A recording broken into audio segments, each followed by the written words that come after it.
レッスン7の音読トレーニングをしていきます。しっかり声に出して発音していきましょう。If you have badly burned or injured your skin, the doctor may have to take a section of good skin from your back and sew it onto the injured area.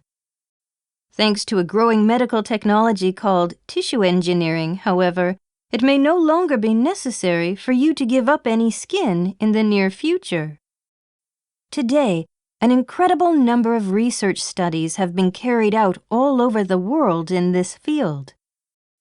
Scientists are working very hard and competing with one another to come up with faster and safer ways to create tissues such as skin from the patient's own body cells. At this point, one of the leading scientists in this area is Dr. Yamanaka Shinya of Kyoto University. He was first a medical doctor who treated back injuries, broken limbs, damaged joints, and such. One day, he saw a woman with a serious disease in her joints. He was so shocked when he saw her swollen, misshapen joints that he decided to become a scientist. He went into a basic study in order to find good ways to treat those patients suffering from serious diseases and injuries. One way to create tissue is to use egg cells, which have the ability to grow into any tissue in the body, such as hair or muscle. This method, however, has produced a lot of debate. Many think it is wrong to treat live eggs as objects and then kill them, even though the purpose is to treat patients. In addition, people fear that this method could lead to human cloning. For years, Dr. Yamanaka and his research team worked hard to find different ways to create tissue. Then, in 2007, they finally succeeded in creating heart muscle tissue from skin cells taken from a person's face. They first added 4 kinds of genes to the skin cells to put them back into their initial state, a state similar to egg cells. Then they made those cells grow into heart muscle tissue.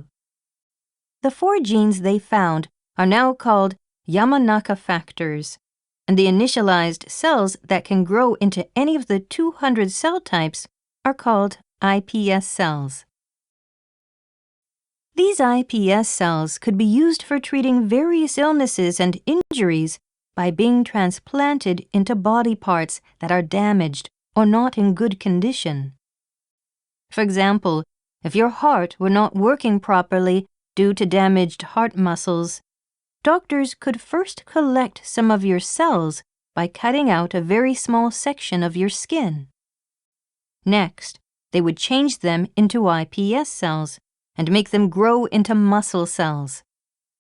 Last, they would transplant them into your heart. Dr. Yamanaka's findings heated up the competition in tissue engineering. In fact, when he succeeded in creating iPS cells using mice in 2006, many foreign researchers followed his method and tried to overtake him. For example, on the same day that Dr. Yamanaka published his study on human iPS cells in the journal Cell, an American researcher named Dr. James Thompson published a similar paper in Science. Dr. Yamanaka managed to keep the lead by publishing it online. Had it been one day later, the honor would have gone to Dr. Thompson. Because of Dr. Yamanaka's achievement, he received the 2012 Nobel Prize in Physiology or Medicine. A lot of researchers are now competing to put the technology he created into practice. In 2014, the world was surprised at the news that eye tissue created from iPS cells was transplanted to a patient who had serious eye disease. This marked an important milestone for tissue engineering, and a lot of research on creating internal organs is now in progress. Dr. Yamanaka says that this kind of competition is a good thing for patients who are waiting for the practical use of the technology. Saving patients has always been the top priority on his list.